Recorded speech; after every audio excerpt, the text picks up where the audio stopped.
আসসালামু আলাইকুম। Cooking studio চ্যানেলের পক্ষ থেকে সবাইকে জানাই স্বাগতম। আজ আমি আপনাদের সাথে শেয়ার করছি একটি জটফট নাস্তা রেসিপিটি হয়তো অনেকেরই অজানা, তাই আপনাদের কাছে অনুরোধ রেসিপিটি প্রথম থেকে শেষ পর্যন্ত দেখবেন। ভালো লাগলে লাইক, শেয়ার ও কমেন্ট করতে ভুলবেন না। এরকম আরও নিত্য নতুন সহজ রেসিপিগুলো পেতে চ্যানেলটি সাবস্ক্রাইব করে রাখার জন্য অনুরোধ রইল। রেসিপিটা তৈরি করার জন্য ইনগ্রিডিয়েন্টসগুলো একবার দেখে নিই।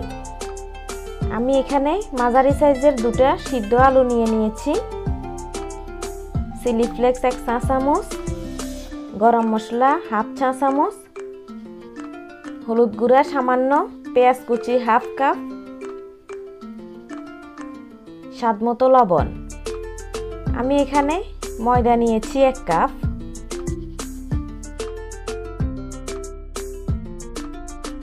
পুরের জন্য লাগবে 2টা সিদ্ধ ডিম আর পেঁয়াজ কুচি 2 টেবিল স্পুন, স্বাদমতো কাঁচামরিচ আর অল্প চিলি ফ্লেক্স। প্রথমে আমি একটা গ্রেটারের সাহায্যে আলুগুলো গ্রেট করে নিচ্ছি। আপনারা এই কাজটা হাতেও করে নিতে পারেন।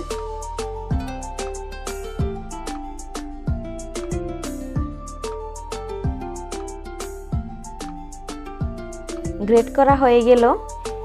এরপর পুরের জন্য ডিমটাও ঝুরি করে নিচ্ছি।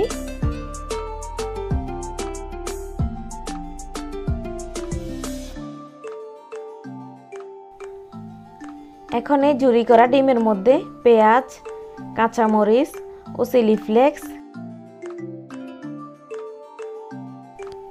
এবং স্বাদ অনুযায়ী লবণ দিয়ে এক সাইডে ঢেকে রেখে দিচ্ছি। এগুলো আমি এখন মাখাবো না, নাস্তাটা তৈরি করার সময় মাখিয়ে নেব। আরেকটা কথা, আপনারা জাল কম খেতে চাইলে কাঁচামরিচটা স্কিপ করে ফেলবেন আর চিলি ফ্লেক্সের পরিমাণও কমিয়ে দিতে পারেন। এগুলো নিজেদের টেস্ট অনুযায়ী দিয়ে দিলেই হবে।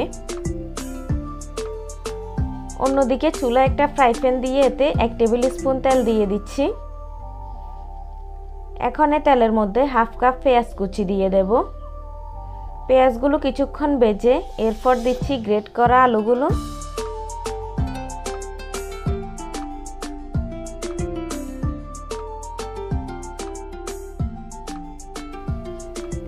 এখন নেড়ে ছেড়ে পেঁয়াজের সাথে মিক্স করে নিয়ে এরপর দিয়ে দিচ্ছি গরম মশলা গুঁড়া আর সামান্য হলুদ গুঁড়া। তারপর দিচ্ছি চিলি ফ্লেক্স 1/4 চা চামচ আর স্বাদমতো লবণ। আমি এখানে লবণের পরিমাণটা একটু বেশি দিয়েছি, কারণ এখানে আমরা ময়দা ব্যবহার করব।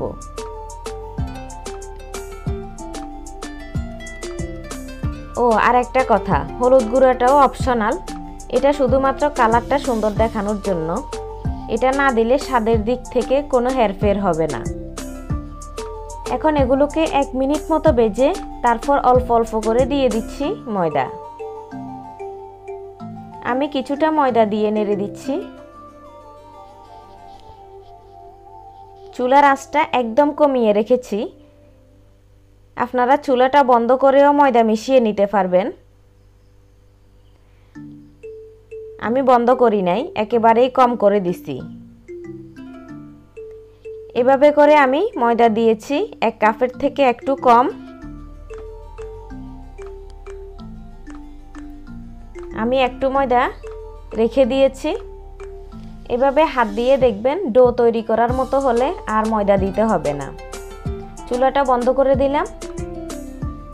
আলুর উপর নির্ভর করবে ময়দার পরিমাণটা, তবে মিডিয়াম সাইজ 2টা আলুর জন্য 1 কাপের চেয়ে বেশি লাগবে না। এখন আমি একটা ডিশের মধ্যে ঢেলে নিচ্ছি। হাতে ধরা যায় এরকম ঠান্ডা হলে এগুলোকে মথে নিতে হবে একটা সফট ডো এর মতো করে।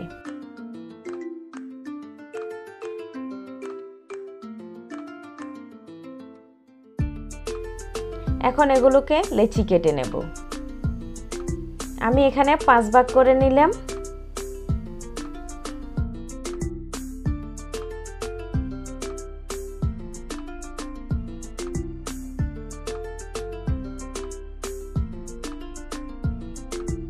এবার আমি আগে থেকে রেডি করে রাখা ভিতরের ফুডটা মেখে নিচ্ছি।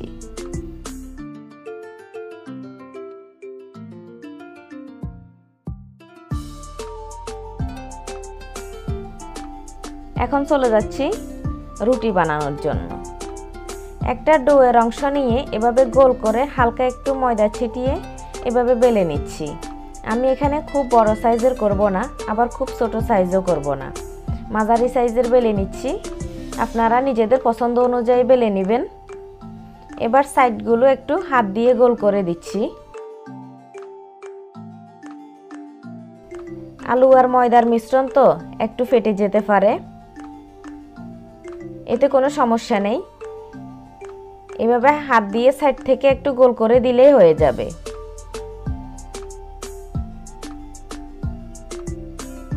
এখন এক সাইডে ডিমের ফুটটা দিয়ে অন্য সাইড থেকে এভাবে উল্টে দিয়ে হাত দিয়ে চেপে বন্ধ করে দিচ্ছি। একটু ভালো করে চেপে দিতে হবে যেন ভাজার সময় খুলে না যায়।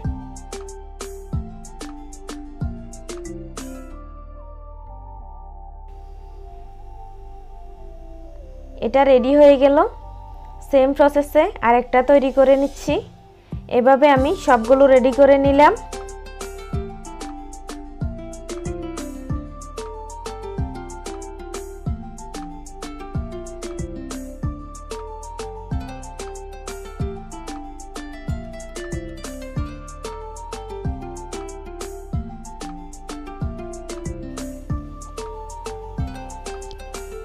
ভাজার জন্য চুলায় একটা ফ্রাই প্যান দিয়ে দিচ্ছি।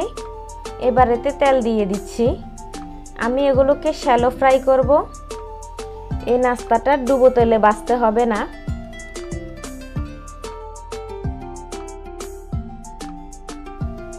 তেল গরম হলে এর মধ্যে পিঠাগুলো দিয়ে দেব। এক সাইড ভাজা হয়ে গেলে উল্টিয়ে দেব অন্য সাইড ভাজার জন্য।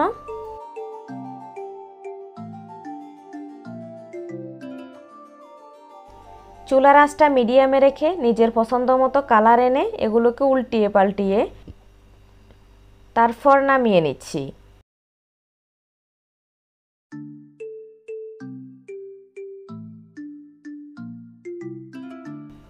একদম ভিন্ন স্বাদের এই ডিম আলুর নাস্তাটি তৈরি করে বাড়ির ছোট বড় সবাইকে তাক লাগিয়ে দিতে পারবেন খুব সহজে। সেম প্রসেসে বাকিগুলোও ভেজে নিচ্ছি।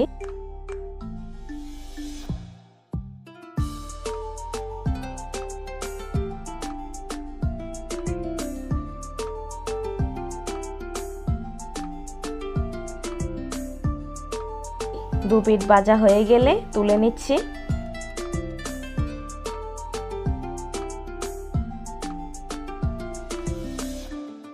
এখন চলে যাচ্ছি পরিবেশনে। খুব সহজে তৈরি হয়ে গেল অসাধারণ একটা নাস্তা রেসিপি। আমি একটা ভেঙে দেখাচ্ছি ভিতরের লুকটা কত সুন্দর হয়েছে দেখতে। আপনারা বিকেলে চায়ের আড্ডায়ও রাখতে পারেন। এই আনকমন স্বাদের স্ন্যাক্সটি বাচ্চাদের টিফিনেও দিতে পারবেন। আপনারা অবশ্যই বাসায় একবার ট্রাই করবেন এই সহজ ডিম আলুর অসাধারণ নাস্তাটি। ইনশাল্লাহ আপনাদের সবার কাছেও অনেক ভালো লাগবে। ভালো লাগলে লাইক শেয়ার কমেন্ট করতে ভুলবেন না, আর সেই সাথে আমার চ্যানেলটি সাবস্ক্রাইব করতেও ভুলবেন না।